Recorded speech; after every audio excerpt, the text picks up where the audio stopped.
Fala galera, tudo bom? Estamos aqui entrevistando Thomas Moreau, diretor de marketing da GamesCare. Olá Thomas, tudo bem? Hello Retro Games Brasil Festival. Hello Anne, thanks for having me. É um prazer ter você aqui conosco, falando diretamente com a comunidade brasileira presente no Festival Retro Games Brasil. Então vamos começar falando do público. Qual que é a importância do público brasileiro para a GamesCare? Brazil is really important for us because when we started back in 2020, we tried a bunch of different things, and the community who were the most nice, committed and engaged with us was Brazil. So it's super important for us to treat Brazil as a really important territory, which is why we have a team there, which is why we make games also for the audience of Brazil, and which is why we're super happy to be here in this festival talking to you guys. Pipehacker has been a really cool project, and the team behind me is like super happy to participate to it. And yes, when we started, we had a lot of projects in mind. We wanted to do retro games, but we also wanted to do social media at the same time. We wanted to have a free product, which was really generous, but which was basically designed to bring people together like the good old days for us when we were kids in Europe in the 90s. And so we had this idea of couch gaming, and Pipehacker started as a couch gaming, but we never really imagined that it would be so popular in Brazil. We had, last time we count, more than 600,000 players, and I'm sure it's a lot more right now. And looking at the data, the people from Brazil are among the most, they're having the most fun. And we know this because we see it live, and we are just super humbled by it. There are many games that are played a lot, like Casino Crisis or Worms, of course, Top Racer. And so it's very nice for us to be present in another continent. It gives a lot of fuel to the team because not only we do games for the friends around us, but we also do games for people at the other side of the world. And so yeah, thank you so much Brazil for still being with us. You're among the best players that we've seen in the world, and hey, that's something to celebrate. So go Brazil! E por que a plataforma mudou o seu nome e a sua identidade visual? Eu falo isso porque a Pipehacker já estava bastante conhecida aqui no Brasil. Okay, that's a really tough question for me. We loved Pipehacker, we still love it. We decided to change name because we wanted to have a global brand that really speaks to everyone. Jam.gg, like we say here, is meant to be a much shorter version and very accessible social gaming platform. And so when we did Pipehacker, it was very much a retro gaming platform built for like retro gaming enthusiasts, with this idea of putting the technology first and the startup first. We were a startup, we were just 10 people, and so we had this fun idea to just get the concept of compressing, which was the packing of pies, which was like a very technical term for us, and we were inspired by, you know, series like Pied Piper, for those who know that. So we sort of like mixed it. It was the early days, and that's the founder Benjamin and Jewel who came up with the name. We took a step back and we realized we had 2 million users, and that it was time to really change name, but also it was for us an opportunity to just look, we're going to redesign the platform, we're going to make it mobile, and we're going to bring a lot of new games. And finally we have the social media component that goes with the gaming platform components, and so together we really thought we needed to just write a new chapter of the story of the company. Now we have 54 people working day and night and really like improving the platform. There's lots of things we're going to discuss, but we wanted a term and a terminology that really addressed the idea of experimenting together, like playing a lot of instruments, inviting friends, meeting strangers, and we love the idea of jamming. It's not necessarily super original, but we wanted something very simple, accessible, but also easy to say, easy to pronounce. And so we came up with jam for the idea of jam, and it's like sticking together, but also GG for good games, because we believe in playing fair, playing with friends, and also meeting people. So we came up with this idea. We hope people love it. Pipehacker is still here, so for those who still want to call it Pipehacker, you call it Pipehacker, but for us it's like a freedom to start new things and innovate. So we were super happy to throw a lot more colors in the logo. We wanted to start working with a lot more influencers, female influencers, male influencers, new type of artists, and new types of developers. So for us it made sense, and yes, it's a very important evolution for us, and it's a new also step towards something more mobile, more short, more accessible. So yeah, I hope it's clear.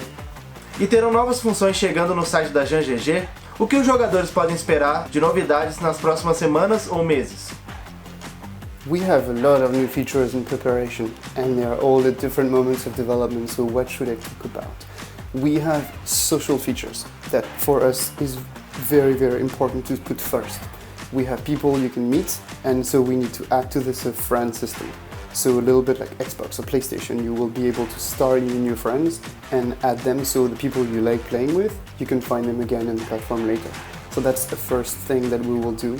We will also make sure that we connect the social media with the platform in general, so it's easier to share sessions and copy the link, but also have a visible access to the public rooms on Discord, which makes more sense because the most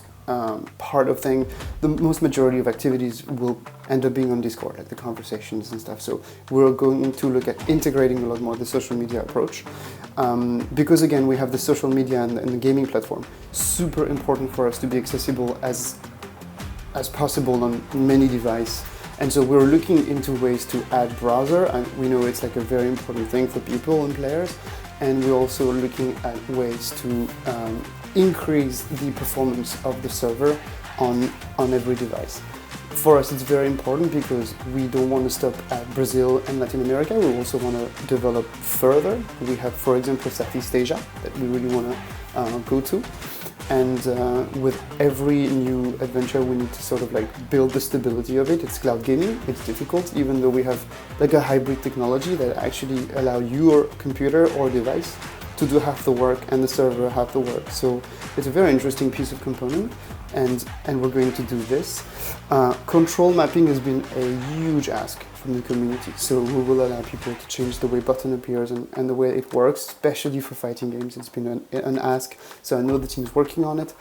And without spoiling too much, we have a very important part for us, which is the ability to stream on Twitch directly from jam.gg. So when you're playing, you'll be able to stream directly to Twitch, and that's for us it's a game changer because a lot of people don't necessarily stream easily or have all the equipment, and we want to allow people to really jam together, have fun, a little bit like Twitch or like on social media, like whatever happens and it's live and it's fun. So we want to make sure that this is available on jam.gg. Added to this, we are making original games that have interaction between the streamer and the people viewing the stream. So super cool stuff coming. Can't really spoil it too much, but if you've seen what we've done in 2021 with the Gamers Without Border conference, we were able to have a sort of a Twitch plays Pokemon type moment where on Arsene Bomber, if you haven't checked it out, like play this game, it's super cool. Arsene Bomber allowing streamers to play against community heroes with sort of a UFO controlled by the crowd on Twitch. Super fun stuff. So we'll be developing a lot more concepts like that. And probably like last but not least, mobile deserves a lot of attention for us. We want to really keep optimizing it, so we'll be looking at ways to really go for the comfort and improve the mobile version. So expect a lot of work from the team, and if you want to know more and if you actually want to help us build this, please go on Discord because we're really working hand in hand with the people there, and we want to hear every idea. So yeah. Falando em novidades, deixa eu tirar a principal dúvida que a galera tem quando a gente fala de uma plataforma de jogos com uma biblioteca licenciada, que é o caso da GG. Quais novos jogos estão chegando por aí, hein? We've got many games coming to the platform. Let's start with the most famous, maybe Party Games Modern from Team 17. We've got Overcooked and Moving Out. Two games that pretty much destroy friendship. I'm just gonna say it, like no, just kidding. It's really fun. You just bring your friends or parents or girlfriend and you try to one, move out, or two, cook stuff very quickly with a lot of handicap. So I really recommend you go check it out when we release them. Should be around this summer. Don't really want to commit the team, but really cool games. We've got Eggnog Plus also coming, which is a really fun sword kind of game, duel. And we've got like plenty of games, particularly this summer. I think one of the most famous ones for Brazil will probably be the one from Daniel Diaz, which is Blazing Chrome. We're super happy to have it. It's an amazing game, super fast. It's a run and gun, super classic, I'm sure you know it. You will need to check it out. We're trying to release it as soon as we can. I can't give too much, but it's going to be really soon. So that's it. And we also have titles like Magic Panic or The King of the Hats, which are extremely crazy, very inspired like Smash Brother, but like a much more fun and quick take on it. For us, it's really important to have not just retro games, but also the party game offering, because we don't want to limit Jam.gg's potential and social media expansion to only the retro game. We love the retro game enthusiasts. They've been with us since the beginning.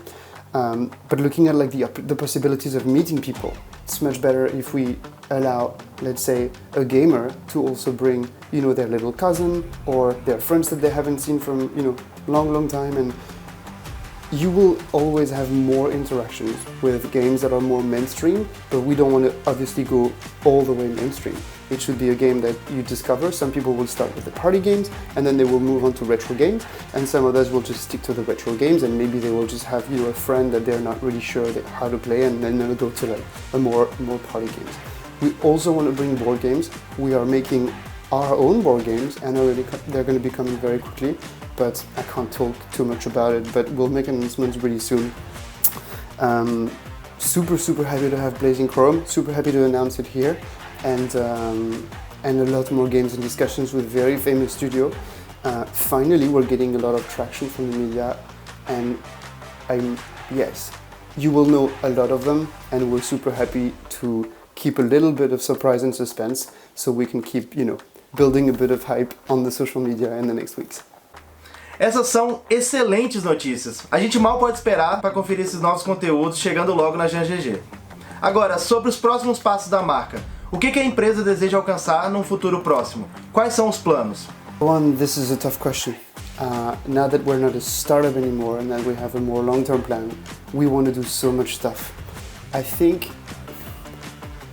beyond the expansion that I mentioned, which is going to Southeast Asia and really invite a lot more players to join the Jam.gg social aspects of gaming, we want to make sure that the technology we're building is done and available for as many developers as possible. And so our vision is the one of not just a social gaming platform, but like a whole ecosystem where streamers can basically interact with the game and, let's say, craft an entire level or craft an entire new mode themselves. So we want to sort of like open the toolbox, like opening the toolbox and letting developers from old games, developers of new games, to really come interacting with our audience. And the vision is that if you're a developer, let's say in 2 years, you go to Jam.gg and you've got like this kind of all-included offering, which includes obviously the cloud, the technology, you plug it and we'll have our own SDK, and a huge potential to reach your community, but also streamers and brands and other partners like that. So we're experimenting with a lot of cool games that will really showcase that. I can't really say too much, but I guess Arsene Bomber was one of the ones that we used to show the potential between streamers and viewers. We'll do the very same with our own game, which will allow a lot more customization and interactions. Something that will be coming as well is fundamental to like the community stuff we do, which is events. We will not just allow people to meet, we will allow people to join events. There will be many types of events. We are very inspired by Fortnite. We're very inspired by the brands who really find sponsors and influencers, and we're very curious what they want to build. We don't want to tell them what to build, but we'll do crazy stuff. We'll do crazy week, we'll do themes, we'll do stuff to win, and obviously we'll start doing a lot more effort and tests in order to monetize our platform. It will always remain a free platform. This is super important for us, but we want to start offering the people who really engaged in what we do, we want to give them more. And we're never going to take from what we've built. We're going to add stuff that people can actually enjoy. It will be social perks or new ways of playing or new perks like that. Twitch is one very important aspect of this. The amount of interactivity that you can get with your community with the tools that we will provide will be never done in the industry. So we're looking at ways to really find the best monetization that really allows us to stay free, but also have a lot of value for the people playing the games. And I'm not gonna lie, we need a lot more games. We need a lot more cool games that people just love immediately. And so we're talking to a lot of developers. We've seen a lot of Brazilian developers who look really good in terms of games, but we still have a lot of work on that. And I think sky is the limit. We'll take it step by step. Don't want to overwhelm anyone here, but at the very heart, it will still be this love for retro. And so there's still some really good stuff to do on the retro gaming side. There will be announced collaborations soon, but I think it's fair to say as well that we'll count on people to give us ideas. The moment we do events, we really trust people to come to us and say, okay guys, why don't you do an event with this guy or this guy? And there was this really cool idea of using Top Gear's, famous chef d'orchestre, the music composer, to do something very special with the game. We can do so much special things with the game if you have the ability to interact with your community. So that's what we're going to try. Agora, para nossa última pergunta. Qual mensagem você quer transmitir para os brasileiros que estão nos assistindo neste momento? I mean, folks, building video game and building a video game platform is crazy hard. And you have been among the best people we could have to start this journey. Now this journey is taking us in new spheres, super cool, new universes to explore. But you will always remain the OG people that really believed in us. And for creators in general, this means so much. So keep being welcoming, keep being so warm. It's such a pleasure to have this enthusiasm coming from you. I don't know what's going on in Brazil, but I should leave France and go move directly to your country. I know it sounds extremely cheesy, but yeah, it's extremely good to have this positive attitude and relationship towards games. If they're broken, you help us build. If they're working, you encourage us, and you're always with us. So Brazil, keep kicking asses. You're doing really excellent. And this retro gaming festival is so important because it all started with the retro games, the old console, and developing new title on these new consoles not only help the industry but also remind people that the good old original gameplays were among the best gameplays we had, and it's really good inspiration. We should never forget the good stuff and we should be inspired by it. And so thanks so much for what you're doing, and te amamos, Brasil. Thomas, muito obrigado por essa entrevista incrível. A gente deseja aqui do Brasil que a GGG continue crescendo, se expandindo e que todos os jogadores possam continuar se divertindo com os amigos e usufruindo todas as possibilidades que essa plataforma incrível tem a oferecer. Thanks so much. Enjoy the festival. Have fun. Stay safe. Take care. And yes, if you want to have fun, just come and meet some people from our team. Jam.gg. It's free. It's waiting for you. And lots of games are coming. So see you very soon. E obrigado a todos que nos assistiram. Espero que vocês tenham curtido bastante o Festival Retro Games Brasil. Se vocês tiverem alguma dúvida sobre a plataforma GGG, procure os membros da GGG Brasil que estão presentes no evento. E sigam nossas redes sociais no Facebook, Instagram e Twitter. GGG, jogue junto!